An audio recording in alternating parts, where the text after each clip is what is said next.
केवल एक नैतिक दबाव मेरे राष्ट्रीय अध्यक्ष का रहता है मेरे पर। जीवन में हमेशा नैतिक दबाव रहता है। हम उनके आदेश के बगैर कुछ भी नहीं करते और ना हम जाएंगे उनके आदेश के बाहर। उनका निर्णय अंतिम निर्णय होगा। नमस्कार, इनसाइडर लाइव देख रहे हैं आप और मैं हूं आपके साथ कोमल। बिहार सरकार के मंत्रिमंडल में नीतीश कुमार अभी जो स्थिति में है वैसा कभी नहीं रहे। विवाद और मतभेद पहले भी रहे होंगे, लेकिन कैबिनेट की मीटिंग से कोई मंत्री नाराज होकर नहीं निकला। व्यवस्था और अधिकारियों पर तो सवाल पहले भी कुछ मंत्रियों ने उठाए हैं, लेकिन इस बार सीधे निशाने पर नीतीश कुमार है।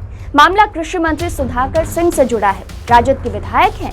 राजद के प्रदेश अध्यक्ष जगदानंद सिंह के बेटे हैं। कुछ महीने छोड़ दें तो 17 सालों से बिहार के सीएम नीतीश कुमार के वर्तमान मंत्रिमंडल में सुधाकर सिंह कृषि मंत्री हैं।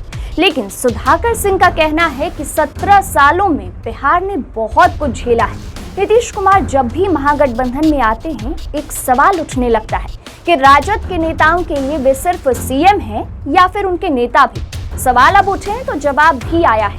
2015 में पहली बार महागठबंधन की सरकार बनने के कुछ दिन बाद पूर्व सांसद शहाबुद्दीन जेल से बाहर निकले। भागलपुर जेल से निकलने के बाद सीवान पहुंचने तक में शहाबुद्दीन ने नीतीश कुमार के बारे में अपनी सोच जाहिर कर दी। शहाबुद्दीन ने कहा था कि नीतीश कुमार सिर्फ परिस्थितियों के मुख्यमंत्री हैं। उनके नेता लालू यादव हैं। नीतीश कुमार सीएम है। नेता वाली बात पर मंत्री सुधाकर सिंह भी शहाबुद्दीन वाली भाषा ही बोल रहे हैं। मंत्री सुधाकर सिंह ने बुधवार को कहा है कि नीतीश कुमार सीएम है, महागठबंधन के नेता है, लेकिन मेरे मंत्री रहने या नहीं रहने का निर्णय सिर्फ लालू यादव का होगा। सुधाकर सिंह यहीं नहीं रुके। उन्होंने आगे कहा कि सरकारों के खेल से कोई बचा है क्या। शहाबुद्दीन जेल में रहे और वहीं उनकी मौत हो गई। 17 सालों में बहुत सहा है बिहार ने। 17 सालों में शहाबुद्दीन, आनंद मोहन, जॉर्ज साहब, दिग्विजय सिंह सबने बहुत झेला है। उन्होंने आगे कहा कि मैंने भी झेला है, जेल तक भेज दिया गया हूँ, लेकिन जब तक मंत्री हूँ विभाग को खूंटा ठोक के चलाएंगे। सुनिए सुधाकर सिंह क्या कुछ कह रहे हैं। सुशील जी तो नीतीश जी के इस सरकार के हिस्सा रहे हैं, तो वो अभी वो भाजपा में है कि समझ में नहीं आता है कि हम लोग की तरफ हैं। कभी हम लोग को गाली भी देते हैं और हम लोग का कभी बचाव भी करते हैं। तो इसी ढुलमुल के चलते उनका पार्टी में क्या स्थिति है सुशील जी का लोग आप समझ रहे हैं। स्वाभाविक है, हम अपनी बात को रखते हैं। हमारे वो कैबिनेट के वो मुख्यमंत्री हैं तो हम बात तो रखते ही हैं, बताते ही रहते हैं उनसे। मुख्यमंत्री ने क्या आश्वासन दिया, क्या कहा? वो कार्रवाई करेंगे। ठीक। सुधाकर जी, ये लगता है कि आपकी बातें अगर नहीं मानी जाती हैं तो क्या इस्तीफा देने के लिए भी तैयार हैं विकट परिस्थितियों में? लगता है कि आपकी बातें नहीं मानी जाती। देखिए, हमने कहा है कि जिन लोगों ने हमको काम पे रखा है उनकी हम इच्छा से यहाँ हैं। मैं राष्ट्रीय जनता दल का कार्यकर्ता हूँ और मेरे वो राष्ट्रीय अध्यक्ष हैं, उनकी इच्छा है कि मैं रहूँ। उनकी इच्छा नहीं होगी तो नहीं रहेंगे। ये कोई विषय नहीं है, कोई भी हटता है। वो हमेशा कैबिनेट की रिशफलिंग होते रहते हैं। ये कोई ऐसा नहीं होगा कि मैंने वो उनका कोई आदेश होगा, उनको लगेगा कि नहीं इससे ज़्यादा ज़रूरत है पार्टी में काम करने के लिए तो पार्टी में भेज दिए जाएंगे काम करने के लिए।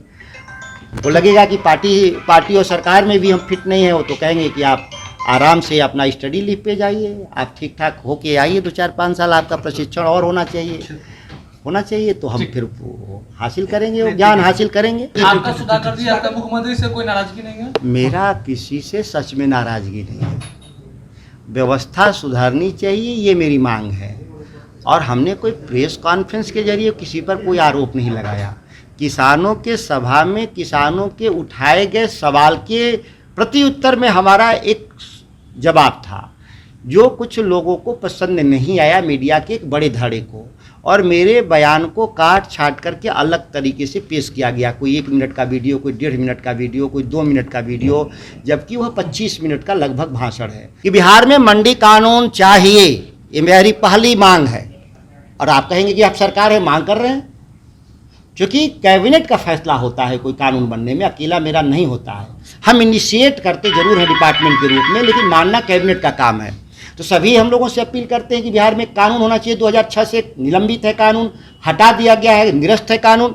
और दूसरा, धान चावल खरीद में जो गड़बड़ी है उसको ठीक करना होगा। और सिंगल एजेंसी जिसकी मोनोपोली है उसको मल्टीपल एजेंसी में कन्वर्ट करना होगा, प्रोक्योरमेंट को, और मोनोपोली को समाप्त करना होगा और बाजार में प्रतिस्पर्धा लाना होगा। इससे किसानों को गुणात्मक फायदा होगा और जो कंज्यूमर है उनको फायदा होगा। ये दो बेसिक सवाल हैं जो हमारे कृषि मंत्री के तौर पे मेरे एजेंडे हैं। उस एजेंडे पर हम आगे बढ़ रहे हैं। कभी मेरे पर दबाव नहीं रहा, केवल एक नैतिक दबाव मेरे राष्ट्रीय अध्यक्ष का रहता है मेरे पर। जीवन में हमेशा नैतिक दबाव रहता है।